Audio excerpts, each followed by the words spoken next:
کے بعد جو ہمارے اوپر سختیاں کی گئی، جو سوشل میڈیا پہ جو میڈیا جو ہماری حمایت کرتا تھا، کیسز کی میرے اوپر بارش ہو گئی، مجھے دہشت گردی کا کیس کروا دیا۔ 25 مئی کو پولیس نے جس طرح ہمارے اوپر ظلم کیا، اور جب ہم پولیس والوں سے پوچھتے تھے وہ کہتے تھے ہم پیچھے سے آرڈر ہے۔ جس طرح کا ہمارے اوپر ظلم کیا گیا،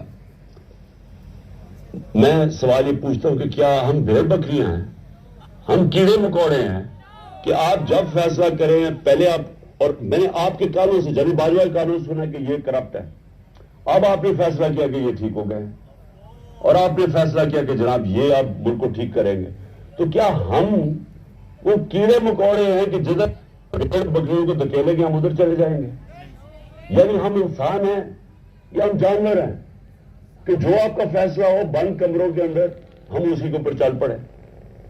اور آپ کو جب نظر بھی آ رہا تھا کہ پاکستانی قوم ان کو ریجیکٹ کر رہی ہے، ہمیں تو ہمارے ساتھ میرا تو فائدہ کروا دیا، مجھے تو اللہ نے کبھی اتنی عزت دی نہیں جو اس کے بعد ملی ہے، لیکن ملک کو کدھر پہنچا دیا آج۔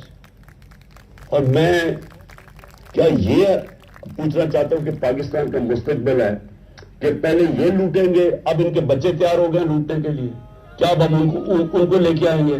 اور اگر ہم ان کے خلاف جائیں گے اور ہم ان کو ریزسٹ کریں گے تو ہمیں پھیٹا لگایا جائے گا، ہمارے پر کیسز کیے جائیں گے، ہمیں ڈرایا جائے گا۔ مجھے ابھی بھی کہہ رہے ہیں کہ جی آپ اگر یہ آپ نے گورنمنٹ چھوڑ دی تو آپ کے اوپر بڑا ظلم ہوگا، آپ کی پروٹیکشن چلی جائے گی۔ جب میں جا رہا تھا، میں آج اپنی قوم کو بتانا چاہتا ہوں کہ جب میں جا رہا تھا مارچ کے اوپر، سب کو میرے ارد گرد بھی لوگوں کو پتا ہے، میں نے سب کو کہا تھا کہ اس میں واردات ہوگی، میرے خلاف میری جان کو خطرہ ہے۔ میں نے ٹی وی کے اوپر جا کے اس سے پہلے بتایا تھا کہ یہ دینی انتہا پسند کے نام پہ مجھے قتل کریں گے۔ ہر روز جب میں مارچ پہ جاتا تھا اور میں بشرا بیگم کو خدا حافظ کہتا تھا، میں تو ان کو سلام کرتا ہوں کہ ان کو پتا ہوتے ہوئے کہ میری جان خطرے میں تھی، اس کے باوجود وہ مجھے کہتی تھی کہ نہیں جاؤ، یہ جہاد ہے، یہ اللہ کے لیے آپ کام کر رہے ہیں۔ کوئی اپنی زندگی خطرے میں نہیں ڈالتا پیسے کے لیے یا اقتدار کے لیے، کوئی زندگی خطرے میں نہیں ڈالتا۔ جہاد کے لیے جب آپ اللہ کے لیے کام کر رہے ہیں تب آپ پتا ہوتے ہوئے کہ اب زندگی خطرے میں، اس کے باوجود جاتا تھا میں۔ اور میں جیسے ٹھیک ہوں گا انشاءاللہ، جیسے میں چلنے کا قابل ہوں گا میں پھر نکلوں گا باہر، کیونکہ یہ اللہ کا کام ہے۔ اپنی قوم کو حقیقی طور پہ آزاد کرنا یہ اللہ کا حکم ہے ہمیں۔ ظلم اور ناانصافی کے ساتھ سامنے کھڑا ہونا یہ اوپر والے کا حکم ہے، اس کو وہ جہاد کہتا ہے۔ امر بالمعروف پہ چلنا، کہ جب آپ دیکھ رہے ہیں یہ سارے چوروں کا ٹولہ اوپر بیٹھ گیا ہے اور آپ چپ کر کے بیٹھے رہے بھیڑ بکریوں کی طرح، یہ آپ قرآن کا جو اللہ کا حکم ہے اس کے خلاف جا رہے ہیں۔ تو میرے لیے تو یہ جہاد ہے، تو میں نے تو یہ رکنا نہیں ہے۔ اور میں اپنی ساری قوم کو آج کہہ رہا ہوں، میں نوجوانوں آپ کو کہہ رہا ہوں، یہ کبھی نہ سوچے جو یہ 7.5 لاکھ ہمارے لوگ ملک چھوڑ کے گئے ہیں۔ مجھے افسوس ہے کہ دیکھیں آسان راستہ ہے، میرے لیے کیا آسان زندگی تھی، میں کرکٹ کے بعد کچھ بھی نہ کرتا، تھوڑی سی کرکٹ کے اوپر بات چیت کرتا ہوں، اللہ نے مقام اتنا دیا ہوا ہے میں کروڑ روپیہ کما سکتا ہوں، مجھے کچھ کرنے کی ضرورت نہیں تھی۔ لیکن اللہ نے ہمیں کسی مقصد کے لیے پیدا کیا۔ جانور آتے ہیں، بچے پیدا کرتے ہیں، کھا پی کے مر جاتے ہیں، تو انسان بھی اگر اس کو اب سمجھ ہی نہ آئے کہ اللہ نے ہمیں کسی مقصد کے لیے پیدا کیا ہے تو اس میں جانوروں میں کیا فرق رہ جاتا ہے؟ وہ جب قرآن کی آیت ہے کہ جب انسان فرشتے سے بھی اوپر چلا جاتا ہے لیکن گرتا ہے تو جانور سے بھی نیچے چلا جاتا ہے۔ تو میں اپنی ساری قوم کو کہہ رہا ہوں کہ دیکھیں ہمارے سامنے اب 2 راستے ہیں، ہم ان چوروں کے ٹولوں کو مان لیں تو ہم اپنی تباہی کر رہے ہیں، اس ملک کا کوئی مستقبل نہیں ہے۔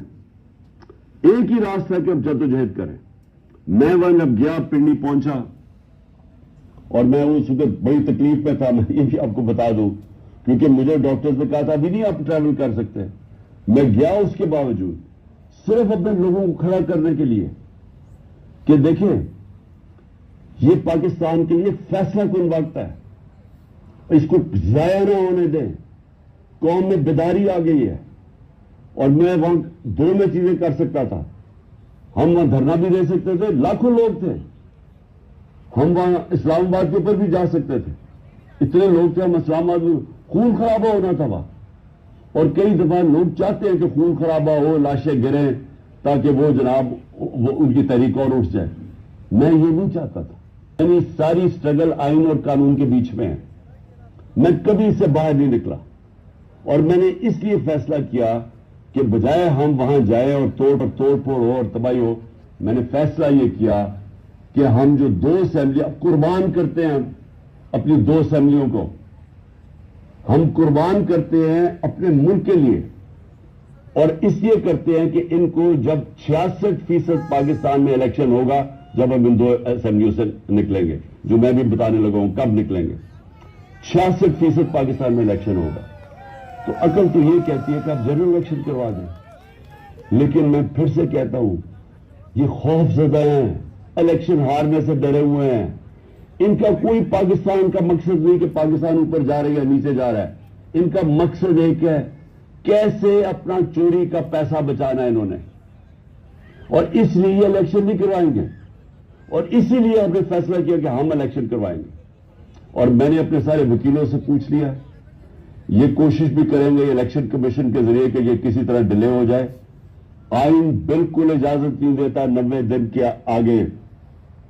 ہم نے فیصلہ کیا ہے, اور میں بڑا شکر گزار ہوں اپنے دونوں چیف منسٹرز کا کہ انہوں نے بالکل میرے ساتھ چلے ہیں, میرا ساتھ دیا ہے. ہم نے فیصلہ یہ کیا ہے کہ ہم اگلے جمعے کو, آج ہے ہفتہ, اگلے جمعے کو ہم دونوں پختونخوا کی اسمبلی ڈیزالو کر دیں گے اور پنجاب کی اسمبلی ڈیزالو کر دیں گے, اور اس کے بعد ہم الیکشن کی تیاری کریں گے.